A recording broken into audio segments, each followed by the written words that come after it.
My wife sent me a message saying she was trapped in bumper-to-bumper traffic and wouldn't be home for hours. I wrote back, "No worries, just get home safe." Then I opened the car's real-time tracker app and discovered she had been stationary at her work husband's house for the past 20 minutes. The same moment I forwarded that live location pinned straight to his wife, so yeah. This is one of those tales that grows legs every time I tell it. People keep saying, "Dude, this belongs on Reddit." Fine, here it is. Buckle up. It's a wild ride. I'm 39. Married to Qley, 38, for 12 years. We've got a 10-year-old son, a 7-year-old daughter, a 30-year mortgage, and the full white picket fence package. I manage construction projects. She's in corporate marketing. 6 months ago, I would have sworn we had a rock-solid marriage. Not flawless, but comfortable. The kind where you know what the other is thinking and you've got running jokes about the neighbor's creepy lawn ornaments. Then a new name started popping up constantly. Derek from the office. At first, it was harmless. Derek cracked the funniest joke in stand-up today. Or, Derek's brainstorm just saved the whole campaign. Nothing that screamed red flag on its own. Then the phrase work husband entered the chat. Derek's basically my work husband. He even remembers I like 2 pumps of vanilla in my latte and always snags me the last chocolate frosted from the box. I've always despised that expression. It feels like a sneaky way to dress up behavior our parents would have called outright disrespectful. I let it slide though. Trust matters, right? Around the 3-month mark of the Derek show, the late nights at the office became routine. Marketing is brutal during crunch time, so I didn't question it much. She'd text things like, "Drowning in this pitch deck, don't wait up," or "Whole team's pulling an all-nighter, grab pizza for the kids." Then came the glow up, fresh haircut, entirely new wardrobe, heavier makeup, sudden obsession with spin classes. Textbook stuff, I know. But when you're living it, you convince yourself it's just self-care or a midlife refresh. Fast forward to last Wednesday. At 5:37 p.m., I get the text. Massive wreck on the interstate. Everything's gridlocked. Could be hours. I reply, "Take your time, stay safe." Something nagged at me, though. I pulled up the local traffic map. Nothing major reported, so for the first time ever. I fired up the GPS tracker tied to her SUV. We'd installed it a couple years back after a break-in. It's one of those services meant for theft recovery, but it also lets you see live location. When we signed up, we both agreed either of us could check it anytime for safety. Honestly, we'd both forgotten it was even there. I punched in the login. The little blue dot wasn't on any highway. It was parked on a quiet cul-de-sac 30 minutes away. Street View confirmed the address belonged to none other than Derek and his wife, Emily. I sat frozen, watching that sit motionless in front of another man's house while my wife fed me a story about gridlock. She'd already been there 20 minutes when she texted me. My thumb hovered over the call button, but I stopped myself. A buddy of mine had lost his mind in a similar situation last year, showed up raging at the guy's office, and ended up with a restraining order. I didn't want to be that guy, so I breathed, thought, and opened Facebook instead. Found Emily in about 10 seconds, 3 mutual friends. Small world. Her page was full of beaming couple photos, vacation shots, sappy quotes about soulmates. They looked nauseatingly happy. I sent her a DM I never imagined writing. "Hey Emily, you don't know me, but I'm Kelly's husband, Mark. I think something weird is going on. Qley just told me she's stuck in traffic, but the tracker on her car says she's been parked at your house for 20 minutes. Are you home right now?" Attached, screenshot with timestamp. Dots appeared almost instantly. Then her reply floored me. I'm actually at my mom's an hour away. She just had surgery. Derek told me he's working late. Let me check our driveway cams. Yep, that's definitely Kelly's white Highlander. His BMW is in the garage. Hang on. Second message. Give me 8 minutes. Longest 8 minutes of my life. I refreshed the tracker obsessively. The dot hadn't budged. Then, I just remotely triggered the front yard sprinklers. Smart home perks. Check the dot in 60 seconds.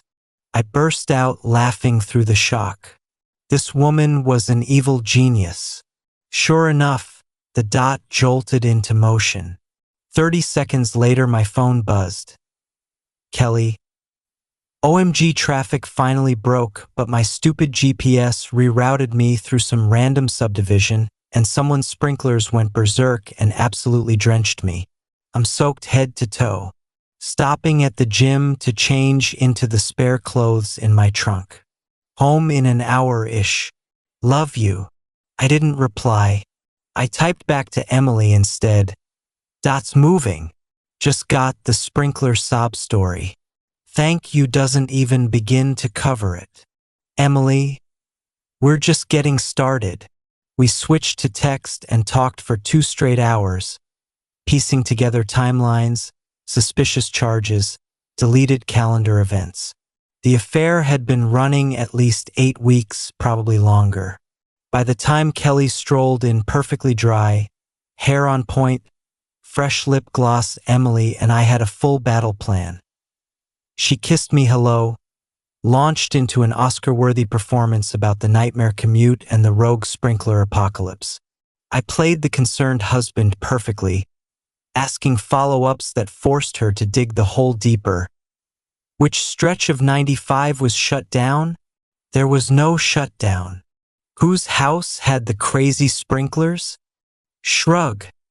Random rich neighborhood. Thursday morning, I acted like the world's most oblivious husband. Made her favorite coffee, kissed her goodbye, wished her a great day. Then I called out of work and met Emily at a diner halfway between us. In person, she was even sharper, cool. Collected, eyes like steel. She slid across a folder thick with printouts. Recovered texts, suspicious Amex charges, calendar invites titled Client Dinner that never existed. Turns out Derek used the same 4-digit password for literally everything and had his phone synced to their home iMac. She'd been sitting on evidence for weeks, waiting for the perfect moment. Together we crafted what we dubbed Operation Burn Notice. The linchpin, the big annual company gala Friday night at a fancy hotel ballroom. Spouses invited. Both Derek and I were expected to attend. Friday evening, Qley spent 2 hours primping in a brand new dress I'd never seen. I told her she looked stunning, meant it too. No reason to tip my hand. We walked in, she immediately started scanning. Her face lit up when she spotted Derek across the room. There they are, she chirped. Come meet Derek and Emily. We approached. Emily gave me the tiniest nod. Handshakes all around. Derek gripped my hand with that alpha squeeze. Great to finally meet you. Bro, Qley never shuts up about you and the kids. I smiled wide. Funny, you're pretty much all she talks about these days. His grin flickered. Emily looped her arm through his. Sweetie, go grab us drinks? Qley, walk me to the ladies' room. The second the women were gone, I turned to Derek. So how long have you been sleeping with my wife? Every ounce of color drained from his face. Whoa, man, I don't know what you. Save it. I've got GPS logs of her car in your driveway Wednesday night while she texted me about traffic that didn't exist. Emily's got your entire sexting thread. Pretty creative stuff.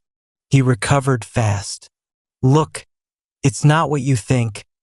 Oh, it's exactly what I think. You two just forgot spouses aren't as stupid as you hoped.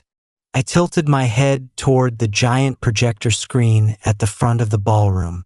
Right on cue, it flared to life. Elegant title slide. A very special presentation. Emily had slipped the AV guy a USB 10 minutes earlier. She was on the planning committee, so no one questioned it. Next slide. Blown up screenshots of their company messenger flirtations, complete with profile pics, dates, and timestamps. Nothing X-rated, we're not animals. But crystal clear what was going on. The room went graveyard quiet, then erupted in whispers. Qley noticed last. Someone tapped her shoulder. She turned, saw her own words 20 feet tall, and went ghost white. Final slide. Questions? Direct them to Qley, Derek, or their very surprised spouses. HR killed the projector, but the damage was done. 50 coworkers had just received a 4K documentary of the affair. Derek hissed at Emily, "Are you insane?" She smiled like an angel. "Not anymore. Your golf clubs will be on the lawn by sunrise." Qley rushed me mascara rivers. "Baby, I can explain." "You already did," I said. "With receipts." I left her there, drove to a hotel, and turned my phone off. She called 22 times. The fallout was brutal but swift. I took the kids to my parents for the weekend. Qley showed up sobbing, begging, promising therapy, the whole script. Kids were confused and heartbroken. I shielded them as much as humanly possible. Within days, she moved to her sister's. I filed. Kids stayed with me. House is 2 blocks from their school. Derek got canned the following Monday. Turns out he was her direct supervisor. News to me. And the company has a strict no fraternization rule for management. Oh, and he already had 2 prior HR complaints for boundary issues. Denizo. Qley kept her job but got slapped with a demotion, transfer, and a month's probation. Emily and I stayed in close touch through the twin divorces. She dismantled Derek with surgical precision. He didn't even fight the terms once. She handed his lawyer the terabyte of evidence. 4 months post D-Day. Emily asked if I'd like to grab coffee. As a date, not a support group. I hesitated. Bonding over mutual betrayal felt like shaky ground. But coffee became dinner. Dinner became hiking with my kids, who instantly adored her. And 6 months later, we were officially together. Both divorces finalized. We're stupidly happy. The kids call her Miss Emily and ask when she's moving in. She did. 2 months ago, into a new house with 0 bad memories. Qley's in intensive therapy, owning her choices, and has become a solid co-parent. We're not friends, but we're civil and kid-focused. The company still whispers about the PowerPoint incident. New hire orientation apparently includes the line, "Whatever you do, don't pull a Derek and Qley." And that, folks, is how a forgotten GPS tracker and a vengeful wife's smart sprinkler system accidentally gave me the best relationship of my life. Update, answering FAQs. Yes, the tracker was 100% legal. Joint car, joint account, explicit mutual consent. That we went nuclear because private confrontation would have led to months of denial and trickle truth. Public proof ended that possibility instantly. Qley kept her job because policy treats supervisors and subordinates differently. Plus, Derek already had prior strikes. Emily and I had 0 contact before that first DM. Our relationship started long after the betrayals were exposed. The presentation only used company messenger logs, 0 expectation of privacy, and was loaded by someone with legitimate AV access. Lawyers greenlit everything. Kids are in therapy and doing remarkably well. Emily's favorite detail she wanted included. When Derek tried to sue for invasion of privacy, Emily produced records of him booking actual conference rooms for meetings that never happened. Man couldn't even cheat competently. Second update 1 year post D-Day. Divorces long final.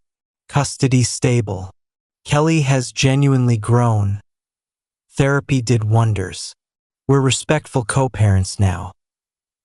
Derek reportedly fled the state and took a pay cut 2 levels down at a competitor, spinning it as a career move. Emily and I are living together in our new place. The kids say the house feels peaceful now. We still do individual and couples therapy. Neither of us ever wants to be that blind again. I finally deleted the tracker app. That chapter's closed. Do I regret the ballroom PowerPoint? Not for a second. It was dramatic, but it ripped the Band-Aid off in one clean pull. Qley later admitted the public proof was the only thing that forced her to stop lying to herself. My daughter recently asked if I'm going to marry Emily one day. When I asked how she'd feel, she shrugged and said, "Good. You smile for real now. Life after betrayal can be messy, but it can also be better than what you lost. Trust your gut, gather your proof, and remember, how you handle being stabbed in the back says everything about who you really are. And if you ever need to ruin a cheater's night, never underestimate the power of landscape irrigation and a well-timed slideshow." For Emily's last birthday, I got her a tiny desktop fountain that shoots water unpredictably. Some weapons just deserve to be commemorated.